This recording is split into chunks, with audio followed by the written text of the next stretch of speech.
This is Amplify You, the podcast about you discovering your message and broadcasting it to the world.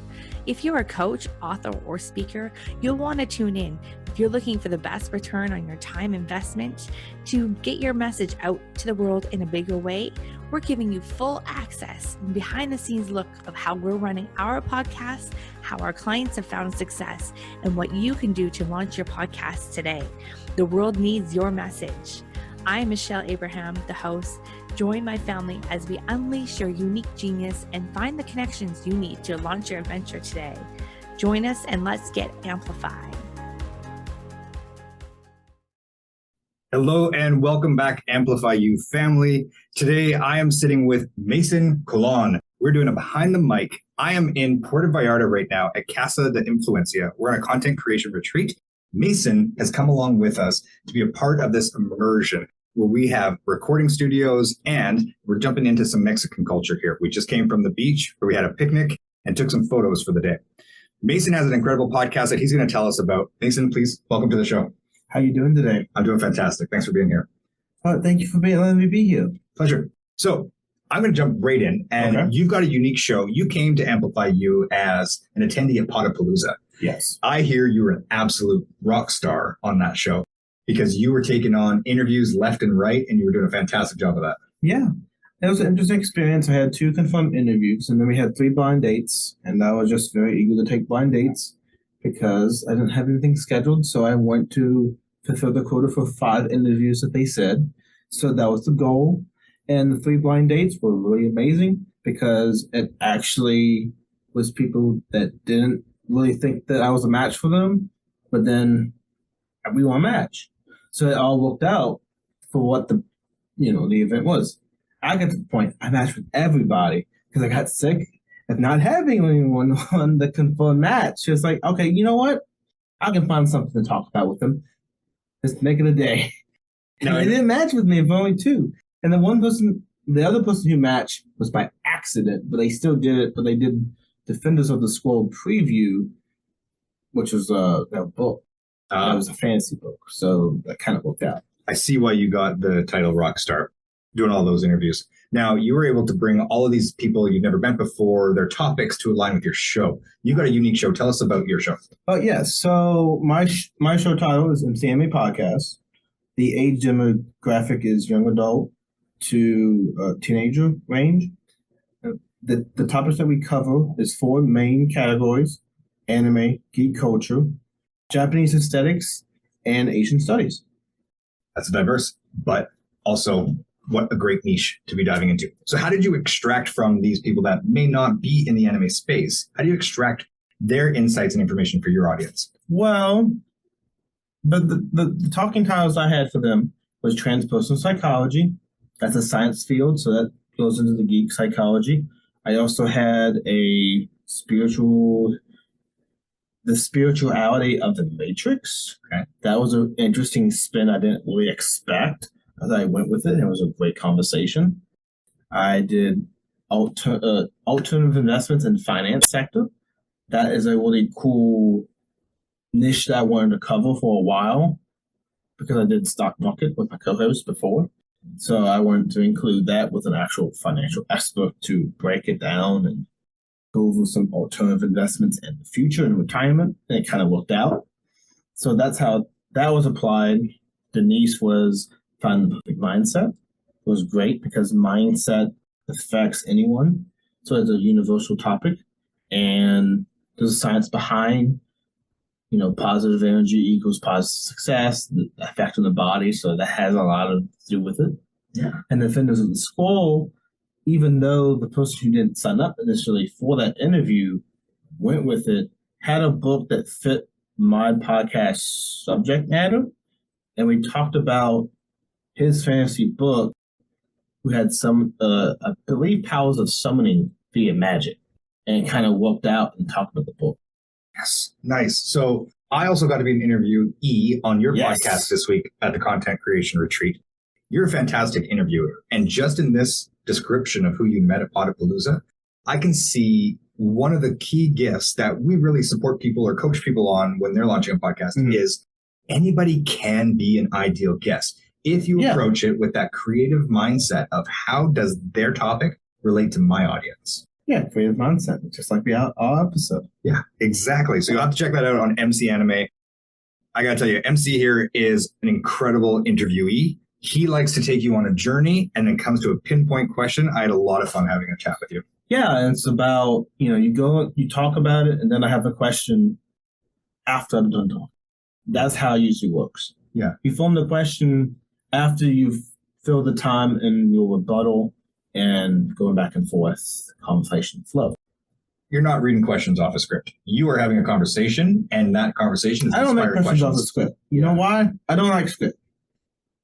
Scripted material is only really good for specific podcasts, like a skit, a comedy routine, a specific episode that has like a book narration. You want to have a script to match, the acting going on. But most podcasts, when you have a script, it takes away, if you're not doing like a skit or a comedy act or something like entertainment that is like fictional, then I don't really think a script is necessary, word for word. Now, some people write up a script, but it's probably better to do show notes instead, because show notes, you can write a couple paragraphs if you want to, or a paragraph. It's really up to you how you organize it. But I feel like you can have talking points in there and make it like a speech format, and then expand on that speech and add time of the guest, you talking back and forth to actually add more time. Absolutely. And it is much more authentic because you're letting it flow with your own curiosity in the moment. Personally, you can hear when something's being read as a script, and you made a great point. Scripts are for TV shows and movies, right? Yeah. And only Pacific podcasts can get away with it. For sure. I'm going to take a step back. Tell me how you started NC Anime Podcast and why you started it. That actually funny story. It started, I was a freelance blogger under the same name, MC Anime Blog. Well, I did blog MC Anime. It was my Facebook title at the time. And with that, I was going into interest in anime culture. I was posting about it, and I got to the point where my post on Facebook, I was like, well, I need a place that's not post on Facebook, because most people my post on Facebook are not into this stuff. Okay. So it was really distracting, really weird. I did some of them are teachers and former teachers that I had in high school and college. They don't connect with it. They don't understand it. So instead, what I did is I made a Facebook page, drew some Facebook groups, and then after I had a Facebook page, I made a blog, an actual website, writeas.com. Set it all out. I still have it. I still use it for the podcast, but it's more like that was my start. And then I start paraphrasing content, like news articles I take from anime news, put in my own. People loved it. I got a lot of comments. I had more comments about that than the podcast. But the comments that I had, you're great at paraphrasing. You need to try to make some original content. That's when I started doing my wiki series. I did my, Elemental series. I did Power Wheel series. I did like a Bleach, talking about the different races that's impacted in the anime, and did like a wiki like that. So I went, and then, theme days, so national holidays. I make an entire blog about shows that relate to that category. My favorite was probably San Antonio, the 5 different flags: Mexico, France, Spain, United States, and Texas. And having all of that being each country, I did, I believe, how Tanya access powers. It's a parody anime about World War II. So I had, and then I think I found Spain being a fictional fan-made thing, but I made it work. And then I went to live stream, and then I went to the podcast. Podcast combines my passion for mass communications and fandom culture into one entity. I love that. What is your mission for your audience members when they come to MC Anime? What are they getting from your show?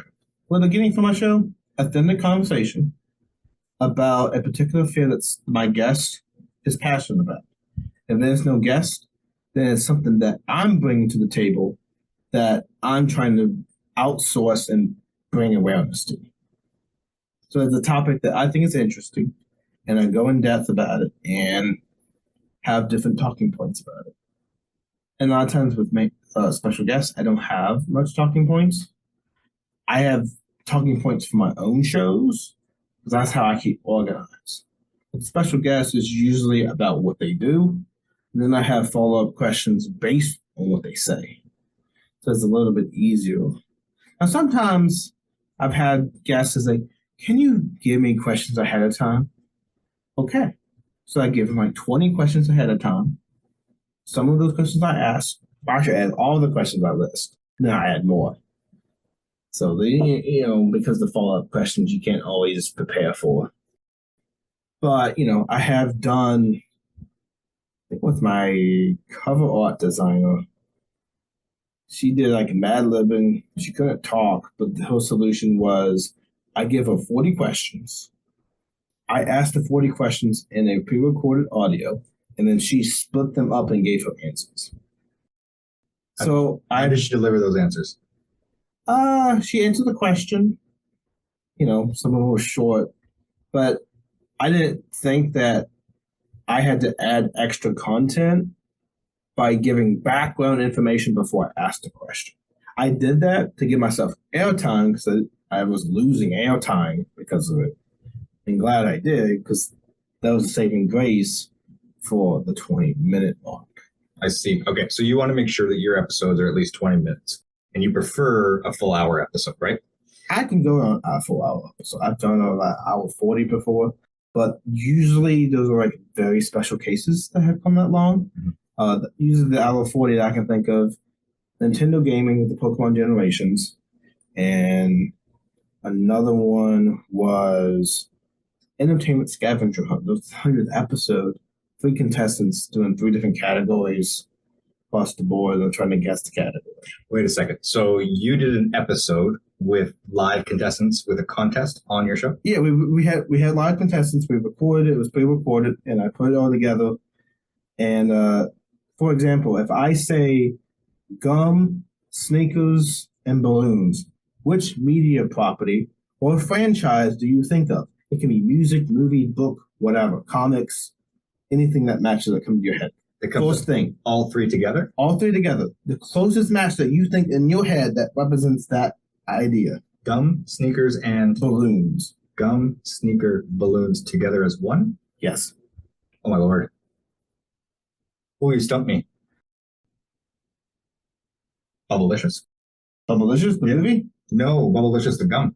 Okay, but branding is good because advertisements do hit up a franchise or a intellectual property. All right. So that would work in some of the commercials. I bet they have sneakers and kids and sometimes balloons.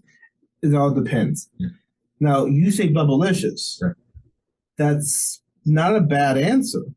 What if someone else came in and they said the movie Sandlot or the movie It or American Horror Show, a freak show. Okay. And they say that. I had all 3 contestants vote on which favorite they had because they all entered at the same time, but it wasn't because you were guaranteed first that you got the point. You were voted after you get if you got it first, great, but you were voted after by the other 2 contestants. As like who gave the best answer? Who gave the best answer. Because it's win by consensus? Win by consensus, and you have to match all 3 categories. So if you match 2 out of 3, you might get beaten by someone else. If you have a podcast that is about media, that is about social culture, about pop culture, whatever it might be, take this idea, live contestants with a game show variety on your podcast. Mm-hmm. That sounds like an incredibly fun episode. I'm going to dive into that one. That was a lot of fun. Bet. It was Text Leah, my co-host, and Leah's friend Ray. He's from CT Concerning Topics podcast. Cool. MC, tell us, what is your plan, vision, and hopes for the MC Anime podcast going forward?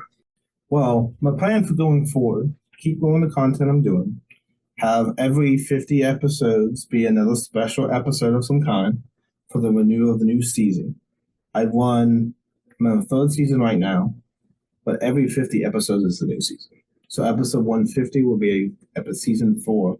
I just keep it like that because I go about each season block. Yeah. And that's my vision right now. Now, that's the plan. The vision that I have is to grow the podcast to be able to reach more people and have an impact for the audience to come back, what more. And then the plan going forward is stem up a monetization method for my fans when I grow it to that point, 10,000 downloads. That's an optimal point where you start seeing ripple effects in monetizations. Now you can get monetized before that, but most companies, 10,000 is a figure that they like because it gives you're doing something, you have an impact, you have followers. That is an incentive for them to work with you. Mm-hmm. So that's why I want to reach to be able, I don't, halfway there, but I want listeners, not necessarily downloads. Gotcha. Listeners more than downloads. Is that what you said? Yes, I want subscribers. Yes. Subscribers are the ones who keep coming back. Gotcha. And then keep coming up with new, you have new downloads, of course, but the subscribers are actually going to once be there that will benefit you. For sure. That's the active audience. There's a quote that we've been throwing around this week that is, would you rather have 1,000 downloads or would you rather have 100 fans? I want to have 100 fans. They take action on what you tell them. The reason why I want those 100 fans, those 100 fans are a client list that you can outsource in extra revenue. Sometimes they're all able to give support. And that is the market audience. Those are the core that's going to stick with you. So if, say, something happened, go to the hospital, you have a GoFundMe page, your fans could potentially help you if you have that core set up. And if you advertise it well, if they know about it, they might help. I see. Amazing. Great strategies. Good things coming. Yeah. MC, where can people find you and your show? They can find me at Apple Podcasts, Google Podcasts, Spotify, iHeartRadio, and Spotify, as well as Amazon Music. And then you also can find me on www.mcanimepodcast.com. That's www.mcanimepodcast.com. We also have a Patreon on blog and CN. Wonderful. MC Anime Podcast. Check it out. Thank you, Amplify You family, for listening today. Hope you have a fantastic afternoon. Take care. Bye.